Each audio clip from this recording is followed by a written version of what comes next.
Oke, kali ini kita akan coba kupas tuntas sebuah cerita rakyat Bali yang sangat dikenal ya. Legenda Garuda Wisnu Kencana. Kita pakai sumber transkrip video dari Gromor Studio Series yang Anda bagikan. Ini kan kisah klasik ya, soal persaingan, pengorbanan, dan tentu saja asal-usul Garuda itu sendiri. Betul. Intinya memang di persaingan dua istri begawan Kasyapa. Ada Dewi Kadru yang ya bisa dibilang licik, dan Dewi Winata yang hatinya lembut. Nah, persaingan mereka ini dampaknya gede banget ya ke anak-anak mereka nanti. Iya, gede banget. Sumber ini nunjukin gimana rasa iri dan taruhan curang Kadru itu bikin Winata jadi budak. Dia dan anak-anaknya para naga itu. Tapi justru dari penderitaan ini muncul Garuda, sosok yang perkasa. Oke, menarik nih.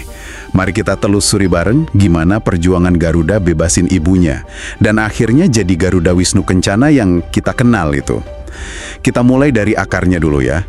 Ini kan berawal dari permintaan keturunan, gitu kan? Iya, betul. Jadi Kadru minta, 1.000 telur. Ambisius ya, jadinya 1.000 naga. Kalau Winata, dia lebih sederhana, cukup 2 telur saja. Tapi ironisnya justru Winata yang nggak sabaran ya di sini. Nah, itu dia poin krusialnya. Winata nggak sabar. 1 telur dipecahin terlalu cepat. Lahirlah Aruna, yang fisiknya, nggak sempurna. Dan dia langsung kasih nubuat soal ibunya yang bakal jadi budak. Waduh, beda banget sama Kadru yang nunggu ratusan tahun ya, sampai telurnya menetas semua. Kontras sekali, ini pelajaran awal banget soal, akibat dari nggak sabar itu. Dan momen nggak sabar ini kayaknya jadi kesempatan buat Kadru ya. Karena iri, dia ngajak taruhan. Betul, ngajak taruhan nebak warna kuda surgawi, Ucai Srawa, putih atau hitam. Taruhannya ngeri banget, yang kalah jadi budak seumur hidup. Gila kan? Gila.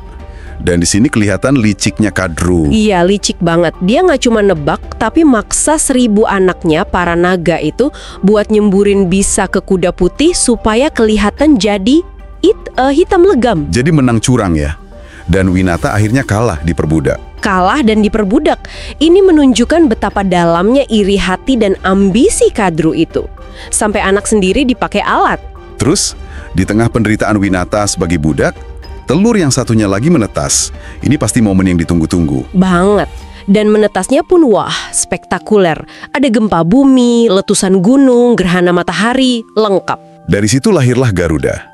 Sosoknya gimana digambarkan? Gagah perkasa. Bertubuh manusia tapi kepalanya burung Raja Wali, terus punya sayap yang kuat banget. Begitu dia tahu nasib ibunya, sumpahnya cuma satu. Bebasin Winata. Tapi pasti nggak gampang ya. Si Kadru dan naga-naga itu pasti ngasih syarat. Tentu saja. Syaratnya itu kayak misi yang mustahil. Garuda harus bawa Tirta Amerta. Itu air keabadian milik para dewa. Wah, Tirta Amerta, air keabadian. Ini jelas bukan syarat main-main. Bukan. Ini ujian pamungkas buat Garuda. Ujian kesetiaan, kesaktian, semuanya. Nah, perjalanan Garuda mencari Tirta Amerta ini pasti penuh tantangan dong ya? Oh jelas, banyak banget rintangannya. Ada yang fisik, kayak waktu dia disuruh ayahnya, Kasyapa, buat menaklukkan 2 raksasa sakti yang suka berantem itu. Oh ya, si Wibawasu yang kura-kura sama Supratika yang gajah itu ya? Betul, itu buat ngetes kekuatan fisik dan juga buat ngilangin laparnya Garuda waktu itu. Tapi nggak cuma fisik. Ada ujian lain. Ada ujian kebijaksanaan, kesucian hati. Ingat pesan ibunya, hati-hati kalau lapar, jangan makan berhamana. Cirinya, tenggorokannya panas kalau mau dimakan. Wah, detail ya? Iya. Sampai dia hampir makan ayahnya sendiri. Iya, hampir. Untungnya dia sadar. Terus rintangan menuju Tirta Amerta sendiri juga butuh kecerdikan. Harus madamin api abadi, terus ngecirin diri buat lewat roda cakra yang muter cepat. Macam-macam lah. Akhirnya setelah semua itu, dia sampai di tempat Tirta Amerta dan ketemu Dewa Wisnu. Ini titik baliknya ya? Iya, ini momen krusial. Dewa Wisnu setelah dengar cerita ketulusan Garuda buat ibunya, beliau tersentuh. Akhirnya diizinkan bawa Tirta Amerta. Tapi ada syaratnya lagi. Ada. Perjanjiannya, setelah ibunya bebas, Tirta Amerta harus dibalikin. Dan Garuda harus mau jadi wahana Dewa Wisnu. Wahana itu apa ya? Semacam kendaraan gitu? Iya, semacam kendaraan suci atau tunggangan khusus dewa. Garuda setuju. Oke, jadi dia berhasil bawa Tirta Amerta pulang. Sempat ada pertempuran lagi nggak pas pulang? Sempat. Dia diserang Dewa Indra dan dewa-dewa lain yang nggak rela Tirta Amerta dibawa pergi. Tapi kesaktian Garuda memang luar biasa, nggak tertandingi mereka. Lalu dia serahkan ke para naga. Iya, diserahkan sebagai tebusan ibunya. Dan akhirnya Winata bebas. Momen yang mengharukan pasti. Tapi ceritanya belum selesai di situ kan? Ada twistnya lagi soal Tirta Amerta ini. Betul sekali. Sebelum naga-naga itu sempat minum, Dewa Indra datang lagi dan berhasil merebut kembali air suci itu. Cerdik juga Dewa Indra. Jadi naga-naga itu nggak jadi abadi dong? Nggak jadi, cuma ada beberapa tetes Tirta Amerta yang tumpah ke rumput ilalang. Nah, karena serakahnya, naga-naga itu langsung jilatin tetesan di rumput itu. Terus apa akibatnya? Akibatnya fatal. Rumput ilalang itu kan tajam ya, lidah mereka jadi terbelah pas menjilat. Konon, itulah kenapa keturunan naga atau ular sekarang lidahnya bercabang. Hukuman buat keserakahan mereka. Wow, jadi ada penjelasan mitologisnya ya soal lidah ular yang bercabang. Menarik. Menarik kan? Nah, Garuda sendiri gimana? Dia menepati janjinya ke Dewa Wisnu. Jadi wahananya. Betul!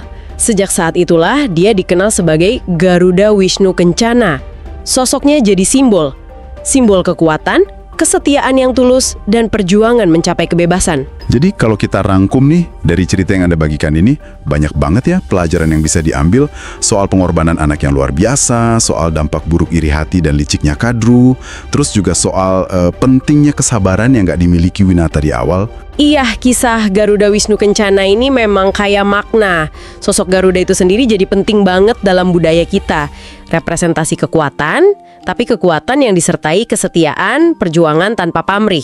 Nilai-nilai ini kayaknya masih relevan banget ya buat kita sekarang. Tentu, sangat relevan. Nah, sebagai penutup mungkin, ada satu hal nih yang bisa Anda bawa pulang untuk direnungkan. Cerita ini kan jelas banget nunjukin gimana sabar atau nggak sabarnya seseorang, kayak Winata dan Kadru, itu bisa nentuin arah hidup mereka banget ya. Betul. Pertanyaannya mungkin, bagaimana kesabaran atau mungkin ketidaksabaran Anda sendiri saat menghadapi pilihan-pilihan penting atau persimpangan jalan dalam hidup Anda? Sesuatu untuk dipikirkan.